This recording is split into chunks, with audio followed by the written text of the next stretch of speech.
Welcome, Gerard, to the 1860 Club. Been looking forward to this conversation for so long. Thanks, Lee. Great to be Back here. at the ground, the view's not the best, but the view that way is probably not the best. It looks good this way. We commented grass is shorter than when we played a few decades ago, Lee. It certainly was. You started back here in the mid-70s as about a 12-year-old. Tell us that little story. You were in the train going past on your way to school. I was fascinated. I didn't play for a club, had played a couple of games at school, and noticed as the train was coming home from the school that there were young boys on turf. So I remember going home and asking father permission to go down and try out the train, and he encouraged me to go for it. And walking in through the gates with no gear over there, and pick up a ball, have a bowl, and then we'll call you. I'd had a bat, I'd had a bowl, and there were people there that seemed to know what they were doing, and I thought, this is fantastic. And lucky enough to get 2 games that year, and kept coming back, even though I didn't play for a club, and a couple more games the following year, and in our 3rd year of the Hat Shield, we actually had a very good team, and probably good enough to go all the way, but got beaten out here in a semi-final by Warne. Yeah. Chasing about 90 and made about 85, so it was a heartbreaking game. Yeah. And then, of course, you went into the under-16s, won the batting, the under-16s, left-hand batter, very elegant, beautiful driver, is what I recall. Well, there'll be a lot of fielders in my later years that wouldn't probably comment about my batting that way. But had 2 years in the under-16s, and they were my first years of club cricket, I suppose, being connected to a club. I loved both those years. Learned so much about the game, and you didn't necessarily have to win to really enjoy the game. Just that inner love of the game was sustaining. We often only had 9 players. I was captain of the team, so to try and actually set a field, obviously needed the keeper and bowler, and work out where the other 7 fielders went was often a bit of a chore. But and playing at War Park too, on the bit of the side of the hill, but loved it. And we did get close one day. We're chasing 67 and made 62 out at Barling Reserve out near Target. And I remember Claude Bocelli, who was our coach, and what really important figure in my development at that time, because he was so patient with us in a team that didn't threaten to win many games. And this particular day, we were a big chance, and we did blow it. And I think Claude was a bit disappointed, and I remember playing a really poor shot, but got a great sense in that year of what it meant to actually play the game. And the following year, I think we got some players coming through the Hat Shield and had a good team that actually won the premiership. And but interestingly, both those years were just wonderful years of cricket. Yeah, great memories. Great memories, yeah. Ian Meacham was the coach the second year, and fond memories of Ian, and great memories, but great memories of the fourths and the thirds too. Yeah. George Robinson, captain of the fourths, learned so much from George. Steve Hillam in the threes. Steve Hillam in the threes, and Billy Muir, the captain in the threes, playing with Steve and Dick Norris. Here in the seconds too, Mike Ryan was terrific. And the senior players there, Ron Boxall playing with Dale Carpenter, Phil Jobling, although Phil was probably playing more in the first, Trevor Staples, Bobby Morgan. Yes. Great memories, and I was definitely one of the younger players in the team. But the humour and the knowledge of cricket, the trivia that would come out, I was wide-eyed and wide-eared and trying to take everything in. I hope those fellows realise just what an effect they had on a young player. Yes, I've heard that a lot. So many of the younger players who played under. We've got competition as usual. We have from Metro trains. Yeah. The following year, you went up into the ones and played all of that year basically in the ones. Made a couple of 100 runs, so it was a good debut season for you. What did you find enjoyable about that first year? Because you were playing under Wayne Robinson. Wayne Robinson. I'd played some games, a couple of games the year before. I mentioned to you, including a debut game against Elsternwick, first game after Christmas, and letting the ball go first ball and being a bit slow with my bat and the ball clipping the bat through to the keeper. An instance that happened quite a few times in the in the test, ball going to the keeper or going over the stumps.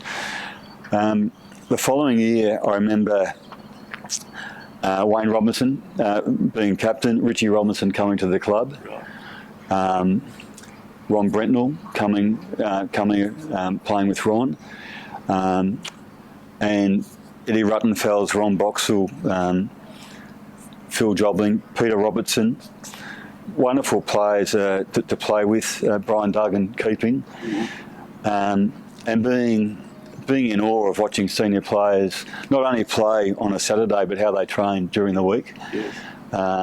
Trying not to be too much of a nuisance around them, but asking questions and seeing things done a certain way and asking why they were done that way. Watching a Richie Robinson bat, being at the other end, seeing Richie play, just hearing him talk about the game was, for a young fella learning the game, was amazing. And we did really well that year. We made finals in a year that Malcolm Marshall played for Moorabbin. Right. Gladstone Small played for Balwyn, and Desmond Haynes played for Dandenong. And I remember at the market they built the new, I think, fruit and veggie part that had a bright tin roof. Mm-hmm. It happened, the opening of the market new building coincided with Gladstone Small coming to Preston, and I know a few of the boys were a bit worried about that. And that year we played Moorabbin at Moorabbin, and Marshall playing for Moorabbin, and all the boys trying out helmets at training during the week. Okay. And so that was a new thing. No one wore helmets in those days, so getting in and trying a helmet on, and I think Did you have your helmet on properly? Or? Well, it may be known by some at the club, certainly on one particular day at Moorabbin, that when a wicket fell and it was my turn to go to the wicket, I think Brian Duggan might have been at the gate, and I was just taking a few steps onto the field, and Brian calling out, Jerry, just check your helmet, you look a bit like a fireman, it might be on back to the front. And so I actually sort of stopped, turned my back on the field. I think the Moorabbin players were still celebrating the wicket. It might have been Richie Robinson, so it was a big wicket. Sure enough, and had the helmet on back to front. So I'm forever grateful for Brian for telling me, because I'd hate to think what would have happened if I arrived in the middle with the helmet on back to front. But because we're so unused to it, and probably the funny thing was it probably felt more comfortable on back to front than it did. Right. And I remember walking to the wicket and turning around thinking, why has this bowler got 5 third men? And why has one of them got gloves on? I'd never seen a keeper and slips be so far away from the batsman. And Marshall was quick, as was Gladstone Small too, but Marshall was exceptional bowler and took wickets against us too. Yes. How did you go against him?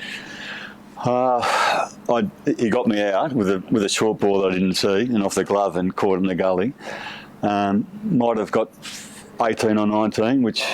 Good effort. And I remember Robbie Hayden playing a hook shot off Marshall that cannoned into the fence.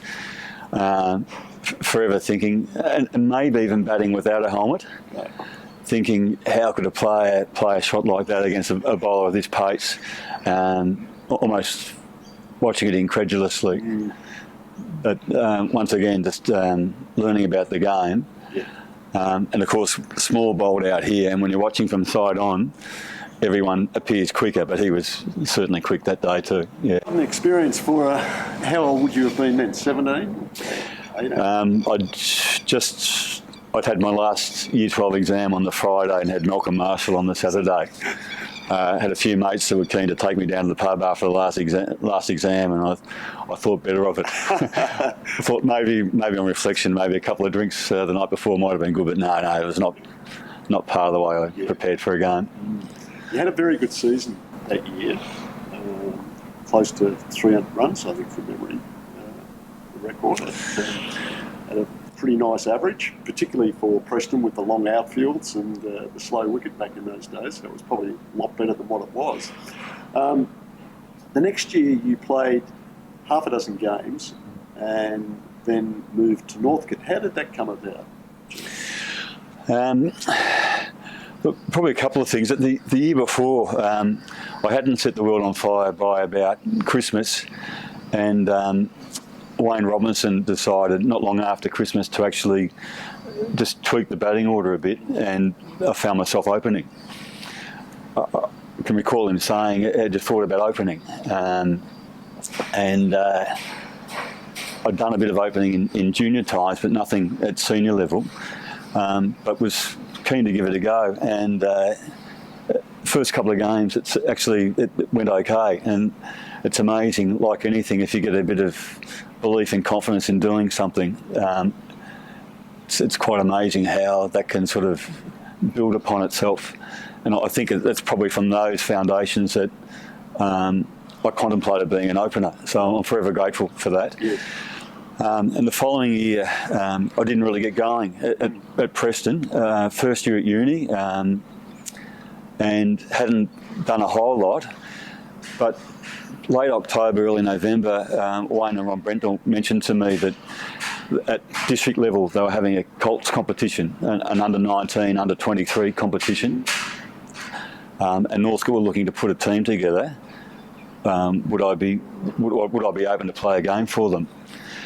I had played Dowling Shield cricket at Collingwood, and had a connection with Collingwood, and I imagined if a door opened up, that it may have been in that direction. But I thought I hadn't been making many runs at Preston, and I thought the opportunity of playing on some district grounds at that time would be a good opportunity to follow. As fate would have it, I played a couple of games and made some runs. And one of the games, I think, coincided with a Northcote reunion of one of the premiership teams, and made runs in front of them. So maybe it had some extra significance, perhaps. And Brendan McArdle had got on the phone to say, well, there's an opportunity to actually play in the last game before Christmas, which I hadn't contemplated at all. And I remember speaking to my father, and I gave Wayne Robinson a call.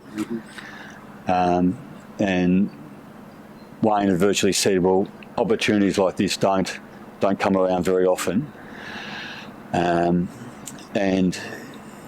you know, whether you're ready to play at that level or not, you've got an opportunity to play. And maybe in later life, if you look back, if you don't take it, you might regret it. What great advice. It was great advice. And at the same time, my father saying, Preston have been a really, really good nurturing club for me.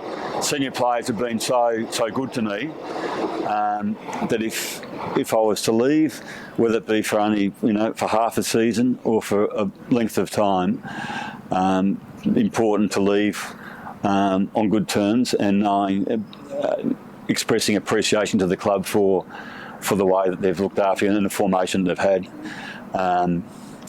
So that was something I can recall. I think writing to appropriate people at the club to let them know how much I thought of the way that I'd been looked after.